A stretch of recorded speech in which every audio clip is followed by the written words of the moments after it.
Hey, my name is Dean Lamb. I play in the band Archspire, and this is Lamb's Chops, the show where I take user-submitted riffs and try to make them better. Let's check out the first submission. All right, so our first submission here is from a gentleman named Brad Locken. He says he is 18 years old, and he's been playing for about 9 years. I want to create instrumental albums in the future that are sort of gothic, medieval sounding. Okay, cool, while being very heavy and somewhat melodic, which is the sound I'm going for with this riff. I hope that you could come up with an intro for this riff, okay, to come into. Like plucked chords played on the high strings that would sound good when the heavy riff kicks in. The tuning is half step down from the standard on 7th string. I hope you see this and appreciate any help you can give. It's a part that he wants me to add in plucked chords played on high strings.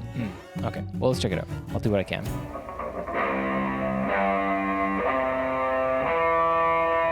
This is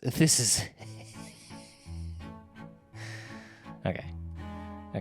This angle is the word egregious comes to mind. Imagine if my videos were like this. This is the angle. Just crotch. All crotch. All right. The first thing I would say, Brad, is maybe change the camera angle just a little bit. Just raise the camera up a little bit. Anyway.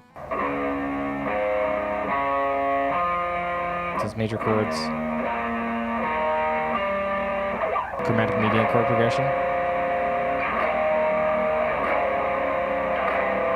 I think it sounds cool. Okay, so those are the chords.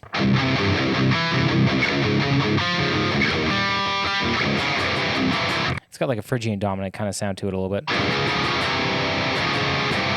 What's cool is these two chords here are very spacey and interesting sounding put together.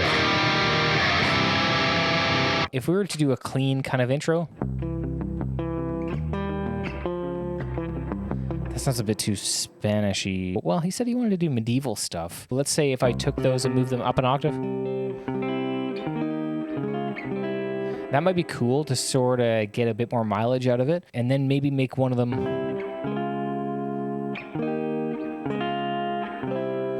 No, not dominant.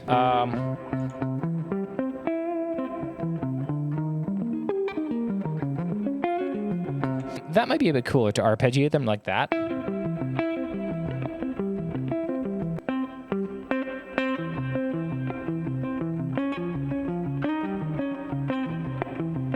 I would say maybe taking them and adding like a bit of a flavor note each one. The 1, the 3, the 5 there.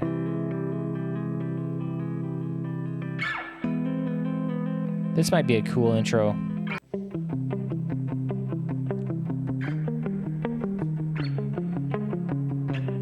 The whole thing sounded like it was all in 4/4s.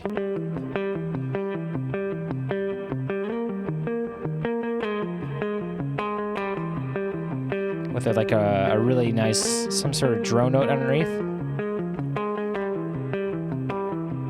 Maybe harmonized in octaves. It's a bit more tension building. And then when we break in from here into a lower octave, it might have a bit more impact to make it a bit heavier. And it's a simple thing, not too hard.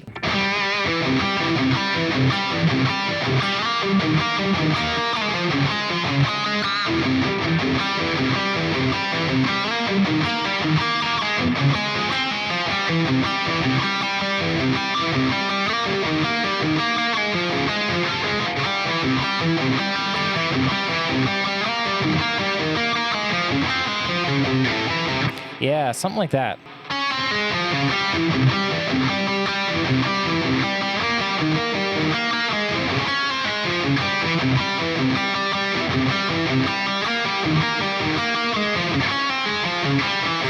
That sounds a bit more interesting. I think that might be a good way to go. Moving it up an octave, maybe considering not doing it in a clean tone with some extra flavor notes. So I picked a 7 on top, and I'm doing the 5s. Thank you for the submission, Brad Locken. All right, this next one's from Vic. Okay, he says, I've been playing guitar for about 5 years now. Apart from a few local bands I'm part of, a few local bands you're part of, wow. I have a studio project named Trimontium, where I do guitars, vocals, and drum programming, and a buddy plays bass and some guitars. Wow. We do avant-garde, black, death metal, but we also have some tech death stuff thrown around. Bulgaria. Archspire has a pretty decent fan base here, by the way. Oh, very nice. I don't know if we've ever been to Bulgaria, but that's very nice. All right, Vic, let's check out the riff.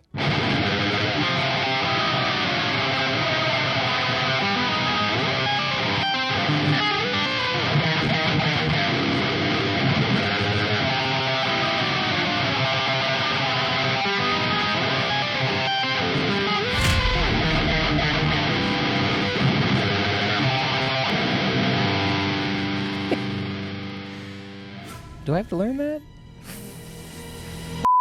I think it's really cool sounding. Tune down one step, standard, keep the fingering. All right, let's check out the tab.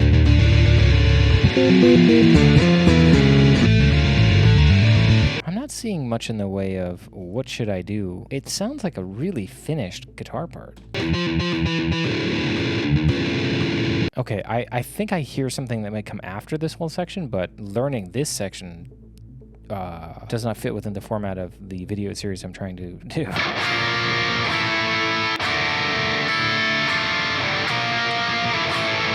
You know what I might hear after this kind of thing, though, would be a very, like, this is a very complex riff, and what I might hear as a B section would be something simple to allow the listener to sort of get their footing again, because this is craziness.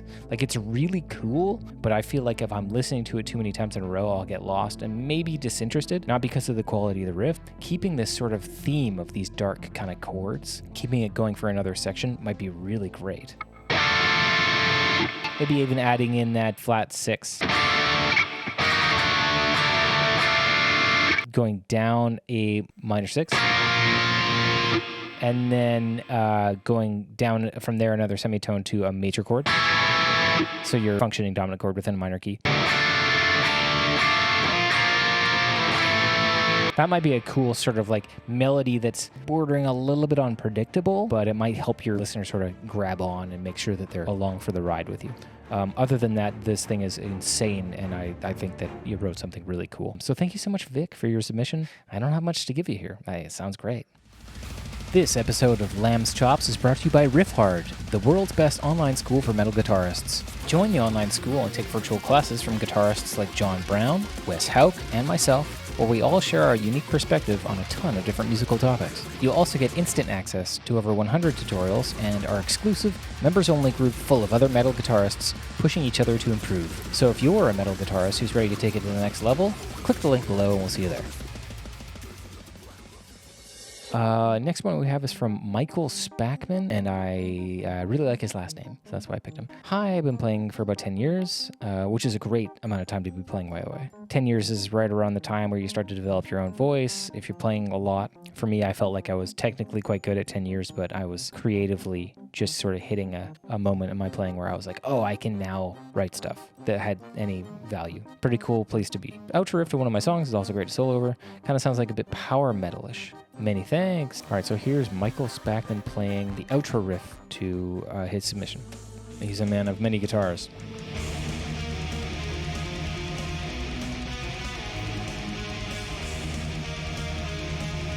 Yeah, the power metal is sort of like tigga-tigga-tigga-tigga-tigga-tigga-tigga. Oh, this is cool. Oh.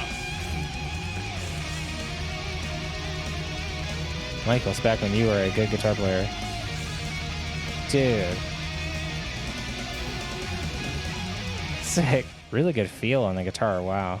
He's showcasing all of his trophies, which makes me feel insecure, but other than that, let's learn that first riff real quick. Let's check it out. Sort of like a sweepy kind of thing. It looked cool.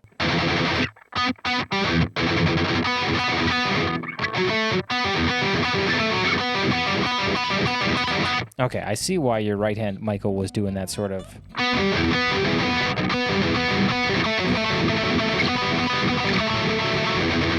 For me, it's a little bit tough to not double that high note, but I'm not gonna worry about it too much right now.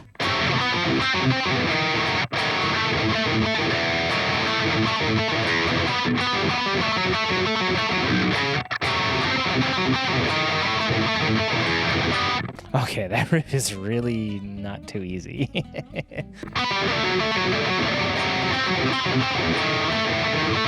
Alternate picking is it's kind of out of the question. Economy picking it like this is okay, but I keep doubling that high note.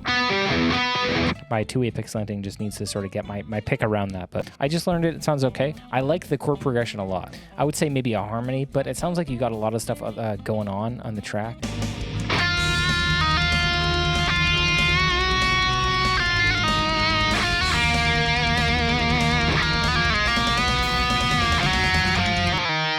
Like some simple melody might help the listener a little bit.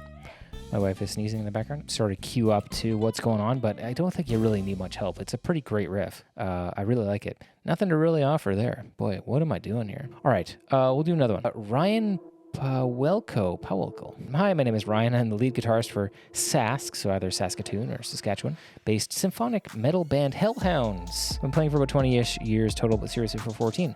This is an old riff, and I've kicked around since 2015. Thanks for checking my riff out. I wish you the best. So let's check out the idea here, and let's not update Guitar Pro in the middle of filming a video.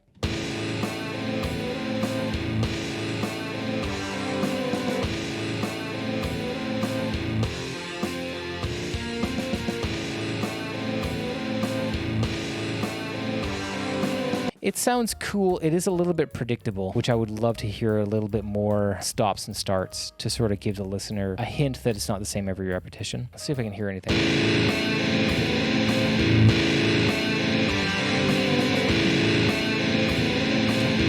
Okay, so right there, okay. Because we have 3 bars here, an A, a B, an A, and then we do a C. So let's say if we cut the A here, let's take this bar and turn it into a bar of 7/8, maybe? Yeah, right there. Okay, so that sounds okay. I think that taking 1/8 note out of there makes the whole thing a bit more exciting. It gives you the idea that, and don't do this every time, but things aren't exactly what you expect them to be. Maybe another bar of 7/8 here. You don't have to get too technical with it. Let's hear what it sounds like.